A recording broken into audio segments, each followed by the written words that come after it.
सकते कि नहीं कर सकते? कोई मुश्किल काम तो नहीं बताया मैंने आपको। तो पढ़ाई भी करनी है, थोड़ा मस्ती भी करनी है, थोड़ा शैतानी भी करनी है। मैं सुबह याद कर रहा था, चंचल मैडम है, इनका नाम ही चंचल है, तो बच्चे थोड़ा चंचल होते हैं, वो भी आगे आगे बड़े सुस्त होते हैं ना, ढीले ढाले से ऐसे उससे पढ़ाई में लगे रहते हैं। समय सुबह से लेकर रात तक ना किसी से बात करेंगे, ना किसी से पूछेंगे, ना नमस्ते करेंगे, ना मुस्कुराएंगे। वो बच्चे खुशी कर पाते हैं। 95% मार्क्स तो ला सकते हैं, पर जीवन में खुशी कर सकते हैं। थोड़ा मस्ती जीवन में चाहिए, मस्ती, उल्लास, मुस्कुरा, थोड़ी थोड़ी शैतानी, ज्यादा नहीं और थोड़ी थोड़ी शैतानी भी, ठीक है ना। तो मस्ती के साथ जीवन जीना। एक और मैडम है आपके भारती, तो गीता का जब सुबह फोन आया तो बोली कि मैंने कौन से स्कूल में कैंपस में आना है, तो बोली यही आना है, चंचल मैडम का साम्राज्य जहां पर है। तो मैंने कहा भाई गीता का साम्राज्य पूरी दुनिया के अंदर है भाई, है कि नहीं, है कि नहीं। भगवान कृष्ण ने गीता का संदेश कुरुक्षेत्र के अंदर सुनाया, और अभी कलकत्ता में 2 दिन पहले 5 लाख लोगों ने एक साथ गीता का पाठ करने का काम किया। अभी हमारे रोटरी क्लब है, उसने सारे बच्चों को गीता बांटने का काम किया। शायद आपके यहाँ भी आए होंगे, वो नहीं आएंगे, पीछे से आए होंगे। तो ऐसा गीता ज्ञान पूरी दुनिया के अंदर, तो गीता सर्वोपरि है। उधर भारती जी खड़ी है भाई, वो तो भारत माता है, तो भारत माता ही चर्चा पहले कर ही चुके हैं। तो पूरा शानदार कॉम्बिनेशन आपका है, शिवकुमार जी भी खड़े हैं, तो शानदार कॉम्बिनेशन आपके स्कूल के अंदर है। तो मैं सभी को बधाई देता हूँ, सबको प्रणाम भी करता हूँ, मेरी बहुत शुभकामनाएं। Student, please welcome him with a huge round of applause everyone. चलिए सभी को सुप्रभात। नमस्ते चंचल मैडम, तो बहुत ही हमारे भी गार्जियन है, आपके तो नहीं।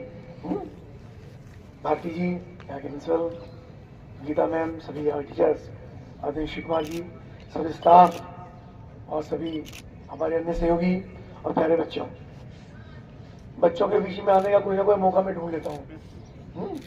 तो कल मैंने मैडम से बात की कि बार बच्चों से बात करनी है, कनेक्टिविटी जरूरी है। तो वो लगा भाई है, तो सुबह ठंड में आप सबको इकट्ठा कर लिया और मैं भी यहाँ पहुँच गया। ठंड भी हो रही है, दो बहुत अच्छी नहीं है भी। तो अभी मैंने देखा कि हम आ रहे थे तो वंदे मातरम हो रहा था। तो हम सबके लिए बहुत ही गर्व का विषय है कि वंदे मातरम को 150 वर्ष पूरे हुए। और कलकत्ता से बंकिम चंद्र चट्टोपाध्याय जी ने इस गीत की रचना करने का काम कैसे को मालूम होगा। और गर्व की बात यह है कि सरकार ने इसका 150वां 150वां जयंती वर्ष पूरे देश में धूमधाम से मनाने का काम किया। और ही महत्वपूर्ण यह है कि कल मैं लोकसभा की चर्चा भी आपसे करूंगा कि लोकसभा के अंदर आदरणीय प्रधानमंत्री नरेंद्र मोदी ने, कोई बच्चों ने देखा सुना होगा टीवी पे, सोशल मीडिया पे क्लिप्स देखी होंगी, उसके ऊपर विस्तार से चर्चा की कि वंदे मातरम केवल एक गायन नहीं है, एक गीत नहीं है, केवल प्रार्थना का असेंबलिंग का कार्यक्रम नहीं है, बल्कि वंदे मातरम से अंग्रेजी शासन को उखाड़ फेंकने का काम किया। देश के तत्कालीन युवा क्रांतिकारी जो देश के अंदर रहे थे, मातृभूमि के लिए समर्पित भाव से संघर्ष कर रहे थे, और उसके साथ साथ जब देश में क्रांति की ज्वाला धड़क रही थी, अंग्रेजों को वहां से भगाने का संकल्प था, तो वंदे मातरम, भारत माता की जय, इस सबको प्रेरित करने का काम करता था। एक ऊर्जा, नई ऊर्जा का संचार होता था। आपने ही कई बार जब नारे लगाते हैं भारत माता की जय, वंदे मातरम, मैंने नहीं लगाया क्योंकि अभी आपने गाया है, तो एक अलग ही शरीर के अंदर कंपन जैसा, ऊर्जा जैसी होती कि नहीं होती जब भारत माता की जय बोलते हैं। ठीक है ना, एक बार बोलते हैं भारत माता की जय, बहुत जोर से बोल देंगे भारत माता की जय, वंदे वंदे। तो जब हम ऊर्जा के साथ इसको बोलते हैं तो अलग प्रकार का संचार शरीर के अंदर होता है। और जब संघर्ष में बोलते हैं, अब तो चूंकि स्कूल के आप कैंपस में खड़े हो तो यहाँ कोई ज्यादा संघर्ष की आवश्यकता नहीं है, पर जब कोई संघर्ष की बेला में हम खड़े होते हैं, कुछ हमको किसी लड़ाई लड़नी होती है, तब ऊर्जा हमारी सोनी हो जाती है। तो ऐसे इस मंत्र के लिए, इस गीत के लिए प्रधानमंत्री ने 1 घंटे से अधिक का कल उसके ऊपर अपना वक्तव्य रखा। बहुत के लोगों ने बोला, और अगर समय निकले तो समय निकाल कर एक बार कुछ सुनना चाहिए। यूट्यूब पे सबके पास मोबाइल है, और सुनेंगे तो बहुत सारी चीज जानकारी मिलेगी कि यहां तक पहुंचने में कितना संघर्ष हमारा हुआ, कितने लोगों ने संघर्ष किया, कितना बलिदान किया, कितने लोगों ने जेल की यातनाएं सही। अंग्रेजों ने कितने, और प्रधानमंत्री चर्चा कर रहे थे कल कि नागपुर के अंदर छोटे छोटे बच्चे स्कूल के अंदर थे और वंदे मातरम पर अंग्रेजों ने प्रतिबंध लगा दिया, तब भी स्कूल के अंदर बच्चे वंदे मातरम गा रहे थे। तो अंग्रेजों ने आकर के उनके ऊपर कोड़े बरसाने शुरू कर दिए और बिल्कुल मन्नासन स्थिति उन बच्चों को छोड़ने का काम किया। तो आप सोचिए कि बच्चे तब भी वंदे मातरम बोलते, छोटे बच्चे, क्योंकि सबके मन में ज्वालामुखी नजर रहा था कि नहीं, हमको भारत को आजाद कराना है और ये मातृभूमि जो देश हमारा है ये कल जमीन का टुकड़ा नहीं है, ये मेरी माँ है, मेरी मातृभूमि है, इससे हमको ऊर्जा मिलती है, शक्ति मिलती है, खाद्यान्न मिलता है, जल मिलता है, वायु मिलती है, सारी प्रकृति का संरक्षण होता है, जिसके कारण से इसको मां मानते हैं। दुनिया के किसी देश को भारत की धरती को मां नहीं मानते, यानी अपनी धरती को, केवल भारत के अंदर भारत माता इसको कहे। इस देश के प्रति हमारी श्रद्धा, हमारा भाव ये हमेशा बना रहे। अगर लोकसभा ही सच आपसे करा तो मुझे बताया कि कपिल देव जी एमएलए सभी जानते होंगे, कोई है ऐसा जानता नहीं, सब जानते हैं ना, पक्की बात है, सब जानते हैं ना। तो ये ठीक है, कपिल देव जी एमएलए हैं, तो फिर एमएलए क्या होता है? कौन बताएगा? किसी को मालूम है विधायक क्या होते हैं, सांसद क्या होते हैं, विधायक क्या होते हैं, क्या करते हैं? कोई बच्चा बताएगा एक आध मिनट के अंदर? मालूम तो सबको है, हाँ, हेजिटेट नहीं होते हैं, किसी को भी बता सकते हो। चलिए कोई बात नहीं, बच्चे थोड़ा हेजिटेट करते हैं, मालूम तो सबको बता है ना। थोड़ा सा बता दो। तो जैसे मान लो आपका स्कूल है, एसडी पब्लिक स्कूल, ठीक है ना, यहाँ प्रिंसिपल कितनी है स्कूल में? कितनी प्रिंसिपल है? थोड़े से बोलो। एक ही। और टीचर्स कितनी सारी है? 100 होंगी, 100 या 90 जो भी होंगी, आई डोंट नो, ठीक है ना। तो प्रिंसिपल एक ही होती है, डायरेक्टर मैडम भी है पर वो प्रिंसिपल नहीं है, वो उनसे ऊपर है डायरेक्टर है, लेकिन प्रिंसिपल एक ही होती है। तो ऐसे ही किसी भी संस्था के ऑनर चेयरपर्सन एक ही होते हैं। तो ऐसे देश के प्रधानमंत्री कौन है? जोर से बोलते रहो, कौन है? श्री नरेंद्र मोदी, सब जानते हैं। और मुख्यमंत्री कौन है उत्तर प्रदेश के? योगी आदित्यनाथ जी। तो प्रदेश के मुखिया भी एक ही होते हैं, देश के मुखिया भी एक ही होते हैं, ठीक है ना। ऐसे जैसे प्रिंसिपल होते हैं। एक कॉलेज में क्या, कॉलेज का कैंपस है, बहुत सारे रूम है, बहुत सारा स्टाफ है, कोई फिजिक्स पढ़ाती है, कोई सिविक्स पढ़ाती है, कोई हिस्ट्री पढ़ाती है, कोई ज्योग्राफी पढ़ाती है, ठीक है ना। ऐसा कोई स्पोर्ट्स कराती है, होता ना। तो ऐसे में मंत्रिमंडल बनता है। तो मंत्रिमंडल में कोई सड़कों की चिंता करेगा, कोई बच्चों की पढ़ाई की चिंता करेगा, कोई पानी खेतों को ठीक मिल रहा कि नहीं मिल रहा, सड़कें ठीक बनी कि नहीं बनी, एटमॉस्फेयर ठीक है कि नहीं, प्रदूषण तो बहुत ज्यादा नहीं हो रहा है, फैक्ट्रियां ठीक चल रही कि नहीं चल रही, इंडस्ट्री व्यापार ठीक चल रहा कि नहीं चल रहा, लोग टैक्स ठीक से दे रहे कि नहीं दे रहे। ऐसे अलग अलग डिपार्टमेंट होते हैं, ठीक है ना। उसको बोलते हैं मंत्रिमंडल। जिस देश में आपने सुना होगा गृहमंत्री कौन है? देश के गृहमंत्री कौन है? अमित शाह, है ना। बोला चाहिए, सबको मालूम है, पता नहीं क्यों नहीं बोलते हो। कौन है गृहमंत्री? अमित शाह। तो अमित शाह जी का जिम्मेदारी देश के गृहमंत्री है। जब भी आपने देखा अभी घटना हुई, जो पहलगांव की घटना होती है, जब आतंकवादी आके देश को, हमारे बहनों का सिंदूर लूटने का काम करते हैं, हमारे परिजनों की हत्याएं होती हैं, तो कितनी चिंता का विषय हुआ। तो जिम्मेदारी किसकी थी? जिम्मेदारी हम सबकी है, आपकी हमारी भी है, लेकिन कोई सिस्टम है, कौन हैंडल करेगा, हैंडल उसको कौन करेगा? तो गृहमंत्री ने हैंडलिंग की उसकी, उसके बाद फिर ऑपरेशन सिंदूर चला करके उनके आतंकवादियों को ध्वस्त करने का, उनके अड्डों को नेस्तनाबूद करने का काम किया। किसी ने किया? सैनिकों ने किया। नेतृत्व किसने किया? गृहमंत्री ने किया, ठीक है ना। जब रिजल्ट आपका होता है बच्चों का, तो आपकी टीचर आपका नेतृत्व करती है, ठीक है ना। तो परिणाम जिनका होता है बच्चों का होता है, मैडम का तो रिजल्ट नहीं होता, होता इनका भी है, लेकिन बच्चे परिश्रम करते हैं, तभी वो प्राउड करते हैं कि मेरे देखो बच्चे टॉपर आए हैं, मेरे बच्चों ने 99% मार्क्स अचीव किए, होता कि नहीं होता। तो ऐसे गृहमंत्री ने देश के सैनिकों से काम कराया। हमारी दोनों बेटियां, उन्होंने पराक्रम करने का काम किया। रक्षा मंत्री राजनाथ सिंह जी हैं, तो देश की सीमाएं में थल सेना, वायु सेना और जल सेना, उनका कैसे कैसे व्यवस्था होती है। सड़कों का परिवहन मंत्री देखते हैं नितिन गडकरी जी, देश की सड़कें आप देखते, कितनी सड़कें शानदार चौड़ी सड़कें बन गई, कितना बढ़िया कनेक्टिविटी बन गई, कितने शानदार पुल बन गए, इसका काम देखते हैं। रेल मंत्री अश्विनी वैष्णव है, तो देश की कनेक्टिविटी पूरे देश के रेल यात्रा कैसे करें। वंदे मातरम आपने देखी होगी, वंदे भारत ट्रेन चल रही है, सहारनपुर से लखनऊ के लिए भी चली है, सहारनपुर से लखनऊ चली, पूरे देश में। यानी इसकी चर्चा मैं आपको इसलिए कर रहा हूँ, आपको पता लगे कि व्यवस्था कैसे चल रही है। ऐसी प्रदेश के अंदर होता है। तो प्रदेश में कैसा होता है कि प्रदेश के अंदर भी मंत्रिमंडल बनता है, उसी प्रकार की व्यवस्थाएं लगभग 2-3 विभाग को छोड़ करके सारे विभाग उसके अंदर भी होते हैं। उसकी चिंता आदरणीय मुख्यमंत्री योगी आदित्यनाथ जी करते हैं, उसके मंत्री भी इसी प्रकार से होते हैं। तो उसमें एक मंत्रालय मेरे पास है, स्किल डेवलपमेंट का और व्यवसाय शिक्षा का।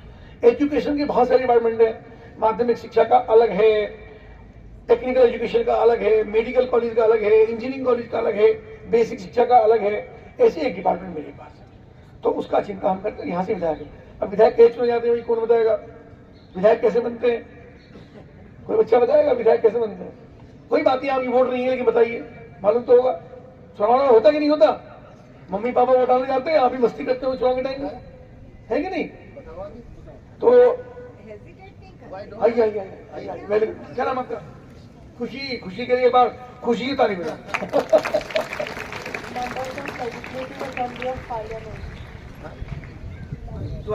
नहीं, चुनाव कैसे हो? विधायक का चुनाव तो क्या होता है कोई बोले? अच्छा,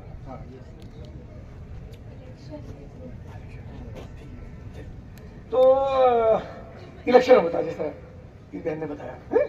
तो क्या होता है, जिनकी एज 18 ईयर्स की होती है, ठीक है, अभी तो आप छोटे हो, कुछ 17 साल के होंगे, कुछ 16.5 साल के होंगे, कुछ 16 के, और भी छोटे हैं। तो जिनकी आयु 18 साल की हो जाती है तो संविधान में व्यवस्था है 18 साल के पर्सन को, चाहे फिर गर्ल्स हो या बॉयज हो, उनको वोट डालने का राइट मिलता है, ठीक है।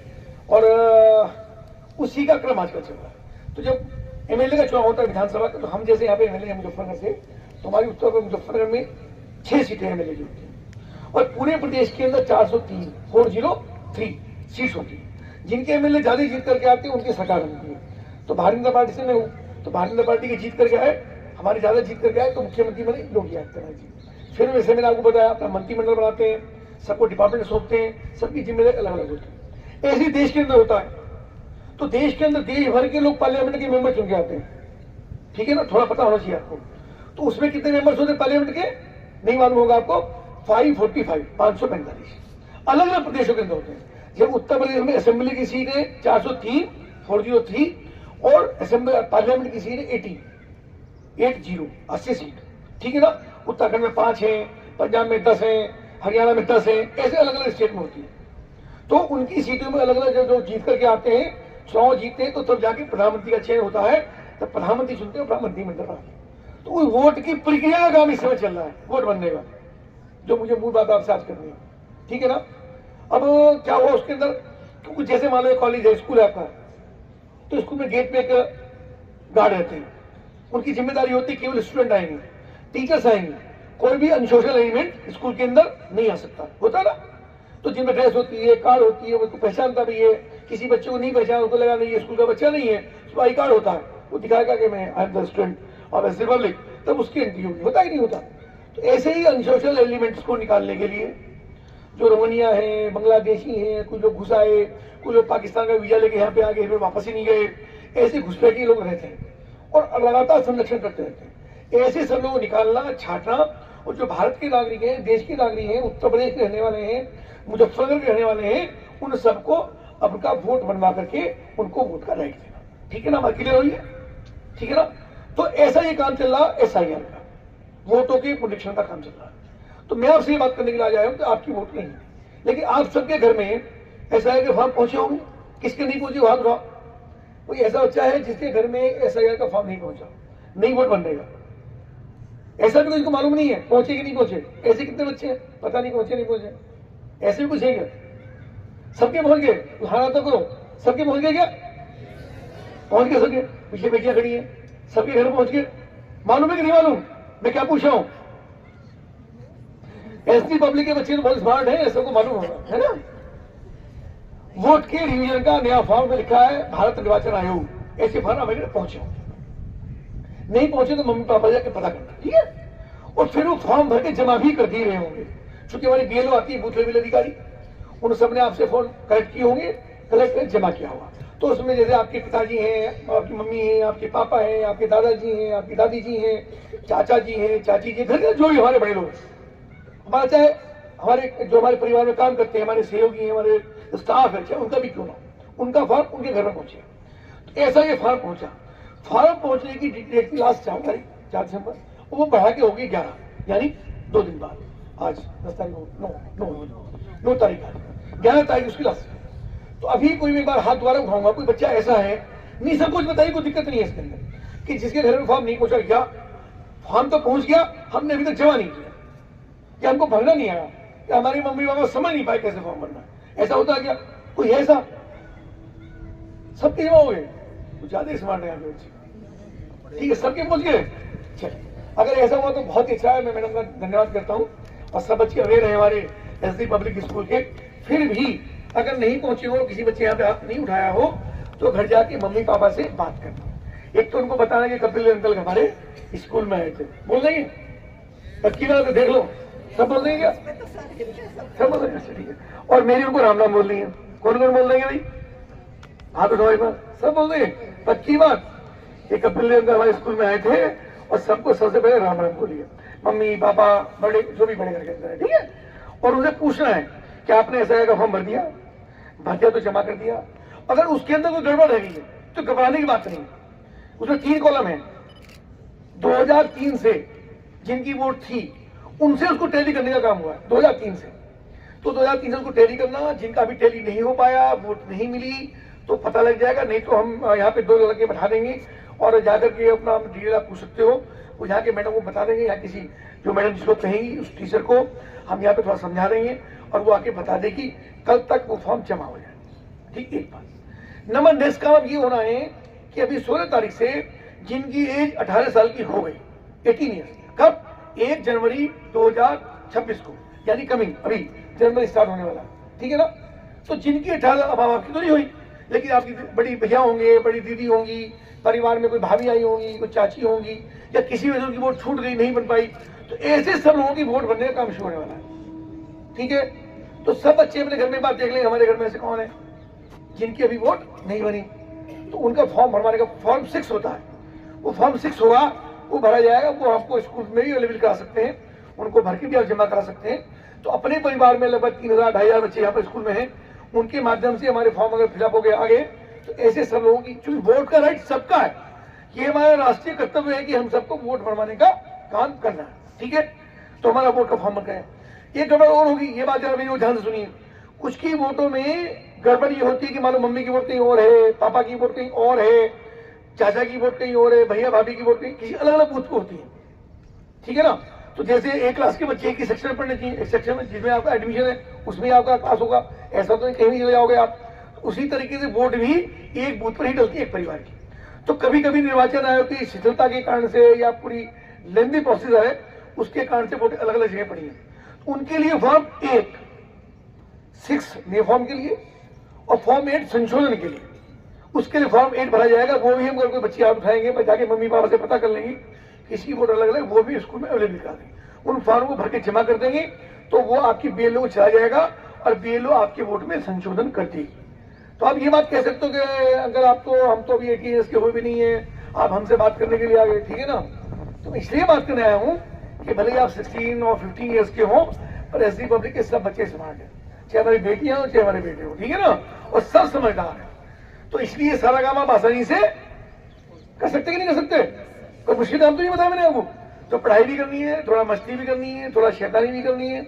मैं सुबह याद कर रहा था, चंचल मैडम है, इनका नाम ही चंचल है, तो बच्चे थोड़ा चंचल होते हैं, वो भी आगे आगे बड़े सुप्त होते हैं ना, ढीले ढाले से सुप्त से पढ़ाई में लगे रहते हैं। समय सुबह से लेकर रात तक ना किसी से बात करेंगे, ना किसी से पूछेंगे, ना नमस्ते करेंगे, ना मुस्कुराएंगे, वो बच्चे खुशी कर पाते। 95% मार्क्स ला सकते हैं और जीवन में खुशी कर सकते हैं। थोड़ा मस्ती जीवन में चाहिए, मस्ती उल्लास, उसका थोड़ी थोड़ी शैतानी, ज्यादा नहीं और थोड़ी थोड़ी शैतानी भी, ठीक है ना। तो मस्ती के साथ जीवन जीना। एक और मैडम है आपके भारती, तो गीता का जब सुबह फोन आया तो बोली कि मैंने कौन से स्कूल में कैंपस में आना है, तो बोली यही आना है, चंचल मैडम का साम्राज्य जहां पर है। तो मैंने कहा गीता का साम्राज्य पूरी दुनिया के अंदर है भाई, है कि नहीं, है कि नहीं। भगवान कृष्ण ने गीता का संदेश कुरुक्षेत्र के अंदर सुनाया, और अभी कलकत्ता में 2 दिन पहले 5 लाख लोगों ने एक साथ गीता का पाठ करने का काम किया। अभी हमारे रोटरी क्लब है, उसने सारे बच्चों को गीता बांटने का काम किया। शायद आपके भी आए होंगे, वो नहीं आएंगे, पीछे से आए होंगे। तो ऐसा गीता ज्ञान पूरी दुनिया के अंदर, तो गीता तो सर्वोपरि है। उधर भारती जी खड़ी है भाई, वो तो भारत माता है, भारत माता ही चर्चा पहले करी चुकी है। तो पूरा शानदार कॉम्बिनेशन आपका है, शिवकुमार जी भी खड़े हैं, तो शानदार कॉम्बिनेशन आपके स्कूल के अंदर है। तो मैं सभी को बधाई देता हूँ, सबको प्रणाम भी करता हूँ। मेरी बहुत शुभकामनाएं, मस्ती साथ पढ़िए। और एसडी की बहुत शानदार गुडविल पूरे जनपद में, पूरे पश्चिम उत्तर प्रदेश के अंदर है। और चंचल मैडम को तो कई बार अवार्ड मिले हैं उसके लिए। तो आपका मैं अभिनंदन भी करता हूँ। सब बच्चों को बहुत शुभकामनाएं हैं। जो काम मैंने आपको बताया वो करना है और अपना प्यार स्नेह बनाए रखिएगा। और मम्मी पापा को मैं दोबारा रिपीट कर रहा हूँ, नमस्ते करनी है, मेरा नाम बोलनी है और फॉर्म का काम फिलअप कराना है और जिनकी वोट नहीं बनी उनकी वोट बनवाने का काम करना है। ठीक है भाई, फिर दोबारा कभी आएंगे, फिर बातचीत करेंगे। सभी का बहुत धन्यवाद। मेरा बने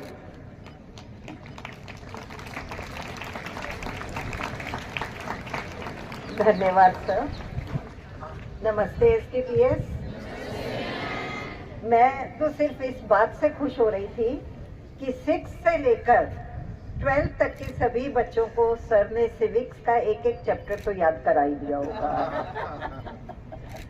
और एकदम मेरे दिमाग में ये बात आई थी कि जितने भी टीचर्स सोशल साइंस पढ़ा रहे हैं, अगर सर की तरह नोट्स बना लें तो मैं नहीं सोचती कहीं कोई दिक्कत होगी ये याद रखने में कि कितने मेंबर्स, कौन प्राइम मिनिस्टर, कौन home minister, what are their allocated duties. ये सब आप 6-7 से शुरू कर देते हैं। करते हैं?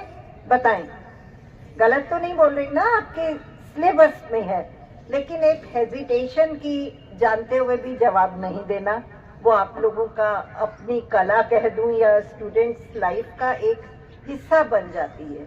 लेकिन सर ने जैसे मेरा नाम लेकर, गीता मैम का नाम लेकर और टीचर्स का, भारती मैम का नाम लेकर आपको विविधता बताई है। अगर आप देखें तो कि कितना अलग अलग काम सबका होता है और उनके नाम का भी उस पर असर होता है। आप लोगों को भी ध्यान होगा, जब मैं आपसे मिलती हूँ तो मैं आपसे कई बार पूछती हूँ कि आपको अपने नाम का मीनिंग पता है या नहीं है। तो ये सब बातें जो हम अगर किसी थ्योरी में बांधकर करते हैं तो शायद हमें उतनी याद नहीं रहती और ना ही समझ आती हैं। आज सर ने इतने आसान शब्दों में आपको जो ज्ञान दिया है, जो नॉलेज दी है, अगर आप 5 मिनट बैठकर उसको रिवाइज करेंगे तो कम से कम जो बातें हम लोगों के लिए सर ने कही ना, वो सब बातें आपके लिए भी आपकी लाइफ में कही जाएंगी। पहचान सिर्फ आपके ज्ञान से होती है। नाम तो जुड़ जाता है, आपका काम और आपका ज्ञान, इससे आपकी पहचान है। आज सर को धन्यवाद देते हुए मैंने शुरू में ही कह दिया कि हमारे टीचर्स को, स्टूडेंट्स को, सबको सबक लेना है, नोट्स बनाने हैं। लेकिन आज एक बहुत बड़े काम को बहुत आसान शब्दों में और इतने छोटे से टाइम में सर ने आपके सामने रखा, जो था SIR के फॉर्म भरना, उनको देना। हम सब लोग भारत के नागरिक हैं और अगर हम वोट देने का अधिकार नहीं रखते तो हम नागरिक भी नहीं कहला सकते। हम सब भारतीय हैं। हमारी सबसे बड़ी पहचान अगर होती है, चाहे कितने आधार कार्ड बन जाए, पासपोर्ट बन जाए, कुछ भी बन जाए, लेकिन जो भारतीयता की हमारी असली पहचान होती है वो वोटर लिस्ट से निकालने के बाद होती है। इवन कि ये फॉर्म भरने के लिए भी हम लोगों को अपने नाम वोटर लिस्ट से प्रूव करने पड़े कि इस ईयर की वोटर लिस्ट में हम इंक्लूडेड थे, हमने यहाँ वोट डाला था, उसके बाद ही हम एलिजिबल हो पाए कि हम SIR वाले उस फॉर्म को भर सकें। तो मेरी आज सर को थैंकिंग देने का सबसे बड़ा तरीका यही होगा कि हमने आप लोगों को सर की तरफ से ही व्हाट्सएप पर आपके पेरेंट्स को मैसेज भी किया था जागरूकता के लिए। आप लोगों ने नहीं देखा होगा क्योंकि वो पेरेंट्स के उससे गया था ग्रुप्स में। मेरी फिर रिक्वेस्ट है कि हर टीचर आज अभी किसी भी पीरियड में 5-5 मिनट देकर इन सब बच्चों को, जो आज सर ने इतने आसान तरीके से आपको बातें बताई हैं, उसको जरूर रिवाइज कराएं। और आप सब लोग अपने घर पर जाकर कंफर्म करेंगे और कल दोबारा आपके क्लास टीचर्स आपसे कंफर्म करेंगे कि यस, आपके पेरेंट्स की, आपकी फैमिली के ये सारे फॉर्म्स भरकर वापस जमा हो गए या नहीं हो गए। आप करेंगे ये सब? हमारा एक बहुत कॉमन सेंटेंस होता है कि on behalf of all student staff I thank the guest to be here. और मेरे हिसाब से कल ये मेरा सेंटेंस बदला हुआ होगा कि अगर आप सब लोगों ने इस बात को घर पर कह दिया है और भूला भटका एक फॉर्म भी दोबारा भर दिया गया है, तो शायद वो आप सबकी तरफ से एक बहुत बड़ा धन्यवाद होगा सर का यहाँ आने के लिए। इसी बात पर हम सर का एक बार फिर से